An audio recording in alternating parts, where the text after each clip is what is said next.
né? Tem que elogiar muito aqui a história antiga da NR7.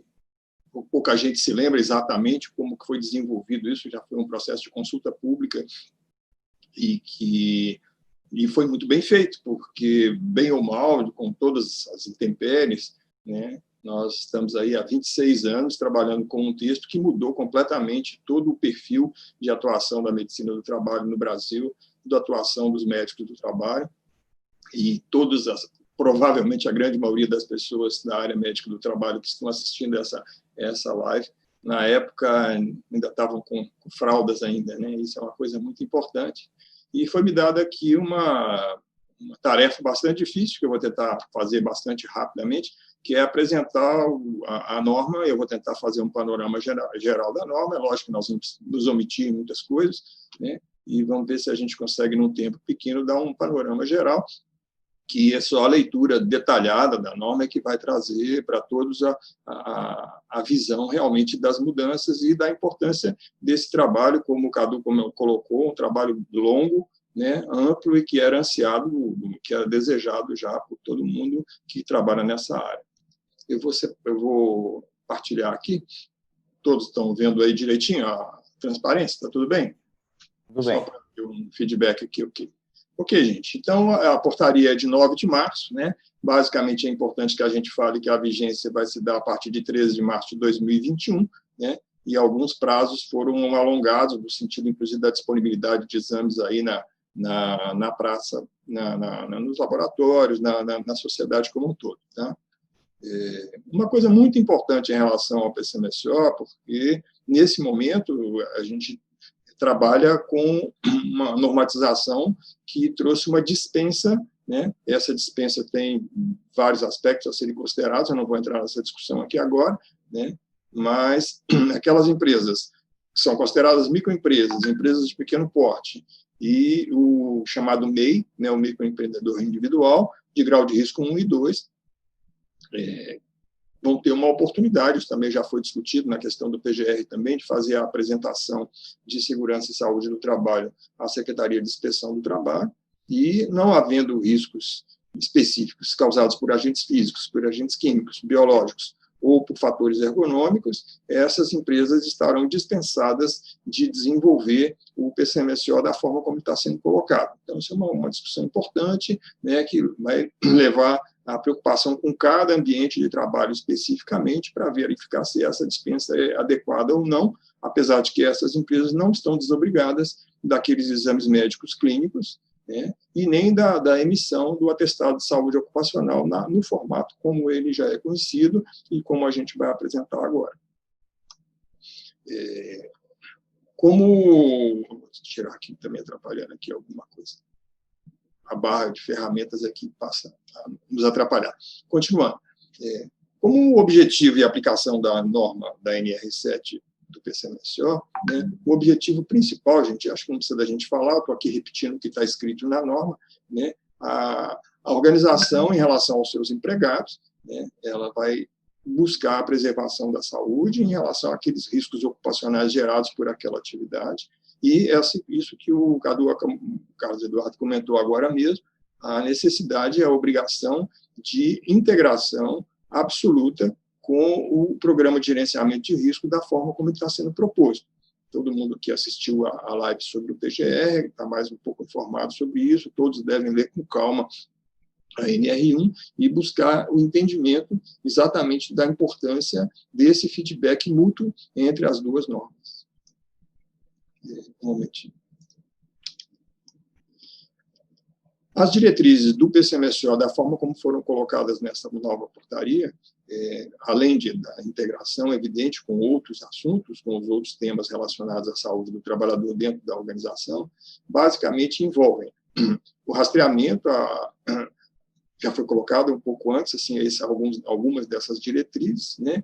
A detecção de possíveis exposições excessivas, isso é um aspecto muito importante, inclusive que depois o doutor Tarcísio vai discutir um pouco com mais detalhe, né, que é uma coisa, confunde-se um pouco até hoje ainda o quadro de exames obrigatórios da NR7 com uma questão de adoecimento, é preciso ter muito cuidado com essa discussão, né?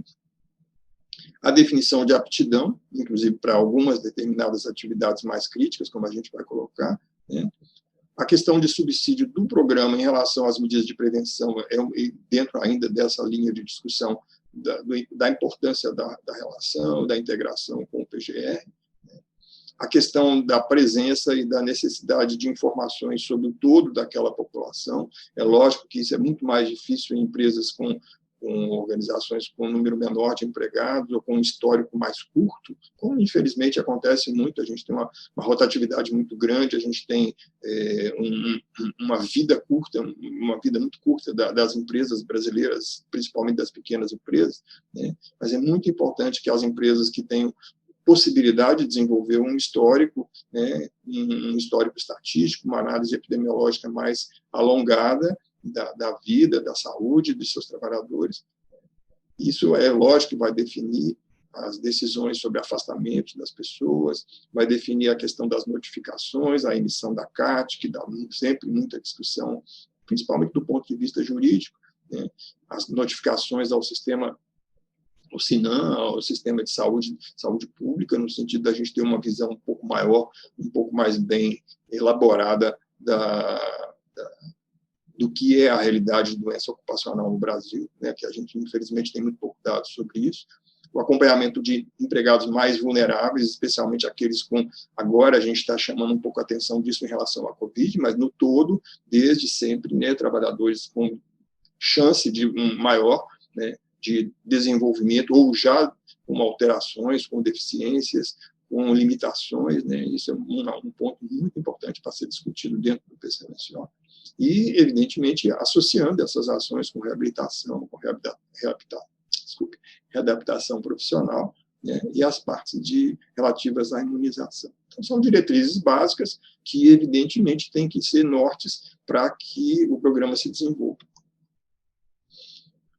Duas ideias muito importantes são trazidas aqui, trazidas das ações de saúde pública, dos conceitos básicos de epidemiologia, inclusive, né, que é a questão da vigilância passiva e a questão da vigilância ativa. A gente tem uma procura muito importante dos trabalhadores a um ambulatório, ao próprio médico do trabalho, interno ou externo à empresa, né, mas a gente prevê e espera que sejam desenvolvidas ações de vigilância ativa, exatamente com os exames médicos que são obrigatórios, tanto os clínicos quanto laboratoriais, mas a coleta de dados sobre sinais, sobre sintomas dos trabalhadores relativos àqueles riscos que eles estão expostos no ambiente de trabalho, passa a ser muito importante. Talvez daí a gente lembrar, né, o quão fundamental é ter um prontuário médico bem escrito, bem claro, bem informativo, né, e que seja possível, ao longo do tempo, colher material para estudos, colher material para publicação de artigos e, principalmente, ações de redução dos riscos dentro dos ambientes de trabalho. Outra coisa importante que a gente teve cuidado, né, de estimular que fosse colocado nessa portaria é que o PCMSO não deve ter, em nenhuma hipótese, o aspecto de seleção de pessoal, que é uma coisa, vamos dizer, odiosa no sentido de se utilizar um exame que seria para adaptação daquelas situações de trabalho, às condições de cada trabalhador, utilizar esse mecanismo como se fosse um exame pré-admissional e tirar do trabalhador aquela oportunidade do trabalho. Isso é fundamental que isso seja discutido. Espero que esse item da norma dê muita discussão jurídica, muita discussão técnica e, principalmente, discussão ética. O empregador, ele deve, como já é de conhecimento, ele deve garantir a elaboração, fazer o custeio, indicar o médico do trabalho responsável. Essa norma deixou de utilizar o termo coordenador, passa-se a utilizar a denominação de médico do trabalho responsável pelo PCMSO. A gente tem várias causas, a gente não vai discutir aqui especificamente como foi a discussão até chegar nesse ponto, né? O planejamento e execução do PCMSO deve considerar, obviamente, os riscos, mas principalmente, nesse caso, os riscos ocupacionais definidos no PGR. Então, o Cadu já falou sobre essa importância, né? Especialmente sobre o feedback de que o setor de saúde ocupacional da empresa, as queixas dos trabalhadores, a visão própria do médico em relação à forma como está, vamos dizer, se desenvolvendo algum tipo de mal para aqueles trabalhadores que estão ali expostos aos riscos, como é que essa visão médica pode se tornar um espelho, pode se tornar uma forma de informação, de clareza para aqueles que desenvolvem o programa de gerenciamento de riscos e que tem que ter continuamente um feedback sobre o estado de saúde das pessoas. Aqui ainda nessa lâmina a gente pode falar um pouquinho sobre as atividades chamadas críticas, que seriam atividades que hoje estão um pouco esparsas em algumas outras normas, trabalho em altura, por exemplo, trabalho em espaços confinados, e que cabe ao médico do trabalho dentro do PCMSO incluir a avaliação dessas situações. Os documentos do PCMSO, nós não temos grandes diferenças, mas é muito importante que fique claro, né, que isso talvez não tivesse tão claro na outra norma, a necessidade de ter um documento de responsabilidade do médico responsável, né, que descreva os possíveis agravos à saúde, que planeje os exames, que traga critérios para a interpretação dos exames. Esse exame que eu estou fazendo, para que de que forma ele vai ser discutido nesse contexto do exame ocupacional. Né? E outra coisa que a gente entende que, muitas vezes, não vai ser apenas o médico do trabalho, aquele médico do trabalho que vai estar envolvido num programa, especialmente em empresas um pouco maiores, então vai haver vão haver outros profissionais que estão envolvidos também, né? Outros médicos que fazem exames, outros profissionais na área paramédica, profissionais que estão no laboratório, por exemplo. Então, todo mundo deve conhecer e todo mundo tem que atender esse programa. Né? Não basta simplesmente você ter uma pessoa responsável e que os outros apenas estejam atendendo pontualmente. É muito importante essa integração entre os profissionais também. Os exames médicos, a alteração que houve, basicamente, é a denominação da linha D aqui, que é aquilo que era chamado de retorno ao trabalho. A gente preferiu focar na mudança de riscos ocupacionais, né? O resto é basicamente a mesma coisa. Né? O admissional, antes das atividades, já era da norma anterior. Né? O exame periódico, ele tem uma definição um pouco mais clara, né? Em que o exame clínico, entendendo o exame clínico, o contato do médico com o trabalhador, o contato em consultório, né? Ou vamos chamar esse que foi denominado, vamos dizer, de exame clínico.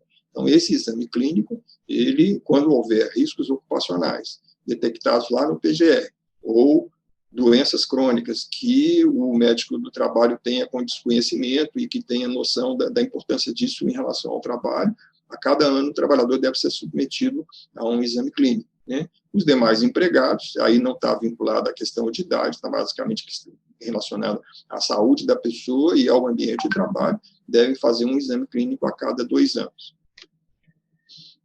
O exame de retorno ao trabalho é um exame clínico, evidentemente um contato do trabalhador com o médico, quando ele tiver ficado afastado por mais de 30 dias, havendo mudança de risco, que é o anterior exame de retorno ao trabalho, no caso, né? Ou, desculpe, o anterior de alterações de risco no trabalho. Né?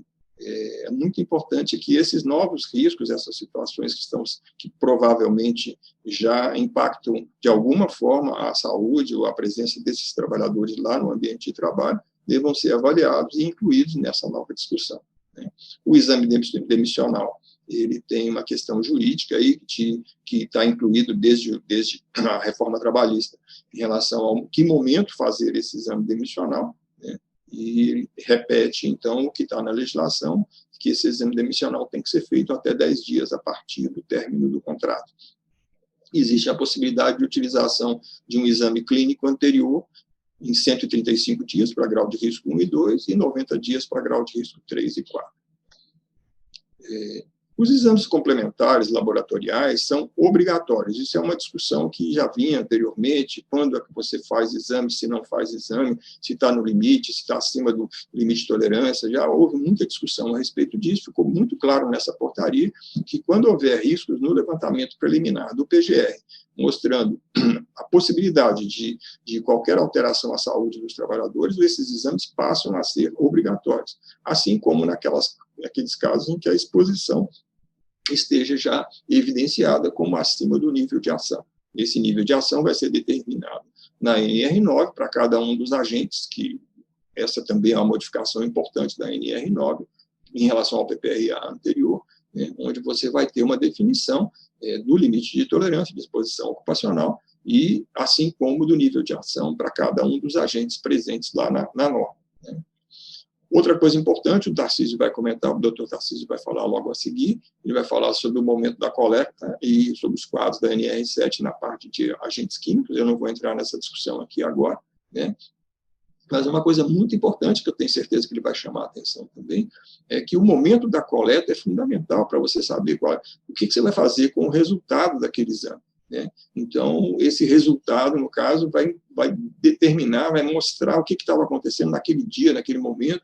Então, a portaria traz essa possibilidade de você modificar um pouco o prazo desses exames, não ficar tão preso à questão da data calendário, mas ficar muito interessado, ficar muito, vamos dizer assim, envolvido com a representatividade daquele exame em relação ao momento de trabalho das pessoas. Né? Isso se reflete nas atividades sazonais, por exemplo, quando é fundamental que o exame seja colhido no período da atividade, e não apenas isoladamente numa determinada data, apenas para cumprir uma obrigação, como eu disse, de calendário. Né? Outra coisa importante que essa norma trouxe muito claramente, gente, é o seguinte: os exames de laboratório, que estão no quadro 1, que o doutor Tarcísio vai discutir depois, eles não são obrigatórios nos exames admissional, retorno ao trabalho, de mudança de risco e no demissional. Aí as pessoas vão perguntar, puxa, mas eu não vou fazer exame, eu não preciso fazer? Talvez essas pessoas que façam essa pergunta não tenham entendido muito bem qual é o sentido desse exame, qual é o significado desse exame, em que momento que ele deve ser colhido, como analisar esse exame, que eu acho que todos aqui devem prestar bastante atenção e aproveitar muito os ensinamentos do Dr. Tarcísio, que vai nos esclarecer bastante sobre por que fazer e por que não fazer nesses tipos de exame aqui que eu estou colocando. Tá?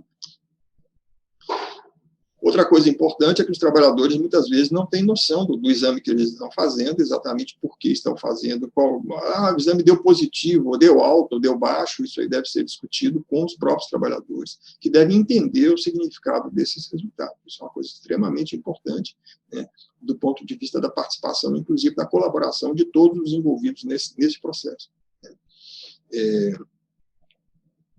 A realização de outros exames, a gente sempre discute muito isso a respeito do como o critério médico, seja de qualquer especialidade, ou relativo à experiência do médico em relação àquelas situações, os programas que são desenvolvidos nas empresas, muitas vezes a gente vê uma série de exames que não tem uma relação direta com os riscos ambientais, deixando de ser um programa de saúde ocupacional especificamente. Então, a portaria traz explicitamente que o médico pode fazer e solicitar os exames que forem importantes do ponto de vista dele, a critério clínico dele, a critério médico, mas desde que sejam relacionados aos riscos ocupacionais, no sentido de trazer para o mundo da discussão da medicina do trabalho todos aqueles aspectos que estão presentes lá dentro do desenvolvimento da atividade daquela empresa em especial, daquele estabelecimento, daquela organização. O atestado de saúde ocupacional teve pequenas modificações, especialmente a questão da razão social da empresa ser obrigatória no atestado de saúde ocupacional, o restante basicamente a mesma coisa, né? E em algumas atividades específicas nas normas regulamentadoras, como eu já disse, em relação ao trabalho em altura, ao trabalho em espaço confinado, por exemplo, que essa anotação venha consignada no ato. Em termos de conduta, não houve uma alteração maior, mas é importante que a gente esclareça muito bem o que a gente entende aqui, nesse caso, por uma conduta de medicina do trabalho. Né? Naqueles exames complementares em que não houve exame clínico, porque, evidentemente, se você vai ter uma data mais variada para você coletar o exame de laboratório, não vai coincidir exatamente com o momento dos exames clínicos. Então, é importante discutir isso aí, né? Isso tem que ser anotado em prontuário, o trabalhador tem que ter um recibo de entrega daquele exame complementar, de forma que ele fique registrado, para que o médico possa fazer a análise disso quando do exame clínico daquele trabalhador. Né? Se houver exposição excessiva, as tabelas do quadro 1 estão bem claras, assim, o doutor Tarcísio vai comentar mais sobre isso, essa exposição excessiva tem que ser informada aos profissionais que estão desenvolvendo o PGR dentro da empresa. Isso é fundamental para que eles tenham um feedback de como está a exposição das pessoas. E, nesse caso, o exame de exposição excessiva ele está sendo usado como um indicador de como o trabalhador absorveu a dose ou a quantidade presente no ambiente daquele agente, seja o ruído, a poeira, o produto químico, o que for. Né? E o PGR, evidentemente, a partir disso, vai desenvolver um trabalho que envolve o médico do trabalho, que é a reavaliação dos riscos e as medidas de prevenção necessárias para aquela situação. Ainda em termos das condutas, no caso de haver uma doença relacionada ao trabalho, ou uma disfunção orgânica que esteja explícita naqueles exames que foram realizados, a organização deve emitir a respectiva comunicação de acidente de trabalho, lembrar aqui o artigo 169 da CLT, que é muito claro ao dizer que a empresa tem que fazer as devidas comunicações, mesmo em casos de suspeitas de doenças profissionais. Isso dá muita discussão jurídica, eu já participei de várias discussões a respeito disso, né? Mas é muito importante conhecer, além da legislação, mas especialmente conhecer como essa legislação, qual que é o intuito, o interesse dessa comunicação. E, evidentemente, essa comunicação de acidente de trabalho pode levar, talvez, dependendo, né, do tempo de afastamento, ao encaminhamento do trabalhador à Previdência Social, como já foi bem lembrado aqui, com um relatório bastante adequado, bastante explícito, no sentido de facilitar o trabalho da perícia do INSS, né? E, havendo necessidade, o trabalhador tem que ser afastado daquela situação, evidentemente, em que foi detectada aquela doença relacionada ao trabalho, aquela disfunção, né? E o PGR vai ter que reavaliar os riscos ocupacionais e que tipo de medidas de prevenção estão sendo tomadas naquela situação. Havendo exposição excessiva, que vai ser discutida aqui ainda, tá?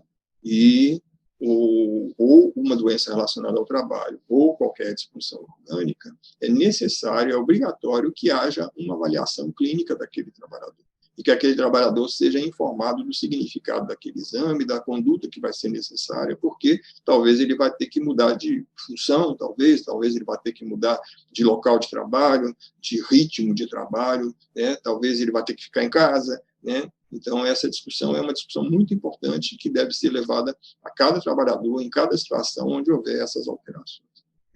Outra coisa importante que a gente trouxe para aqui também, para essa discussão, é que os trabalhadores que têm uma exposição a um determinado agente de forma similar, eles compõem, né, um grupo que é chamado na higiene ocupacional de grupo de exposição similar, ou grupo de homogêneo de exposição, como algumas literaturas dizem, né? Mas aqueles sujeitos que têm exposição similar, evidentemente que estão no mesmo risco daquele e talvez venham posteriormente a desenvolver alterações que têm que ser discutidas epidemiologicamente, estatisticamente e pelo PGR no sentido da intervenção direta sobre os ambientes de trabalho com sentido preventivo.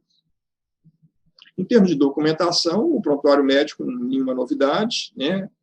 Talvez assim, a novidade aqui seja a possibilidade de você ter, de acordo com a legislação, com a questão ética do Conselho Federal de Medicina, a possibilidade de um prontuário eletrônico, em meio eletrônico, né? E um detalhamento que a gente também procurou trazer é a questão da troca do médico responsável, que muitas vezes ocorre em várias empresas, e a gente sente falta exatamente desse histórico da empresa em relação ao prontuário médico, não havendo a transferência dos prontuários para o sucessor, e esse sucessor não tomando conhecimento do que acontecia naquela empresa antes, fica parecendo que a gente começa do zero a cada momento, perdendo-se, talvez, assim, uma das informações mais preciosas, né, em termos epidemiológicos e estatísticos, da gente conhecer o histórico dos trabalhadores, da população que trabalhou naquela empresa, naquela situação, com aquelas situações que vem evoluindo ao longo do tempo, como se comportou essa população. Isso é importante para que a gente entenda de uma forma mais clara como é o processo de adoecimento no trabalho. Ou não, né, ou como as medidas de controle vêm trazendo uma situação positiva em relação à saúde desses trabalhadores.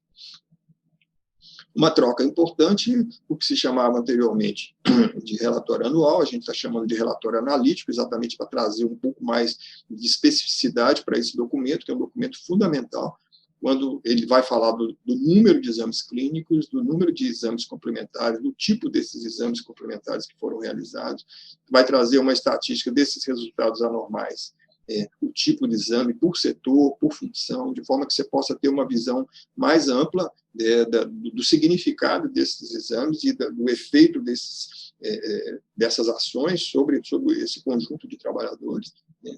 Aí você vai fazer cálculos de incidência, de prevalência de doenças relacionadas ao trabalho, você vai ter informações sobre as cartas que foram emitidas, se foi por acidente, se foi por doença do trabalho, né?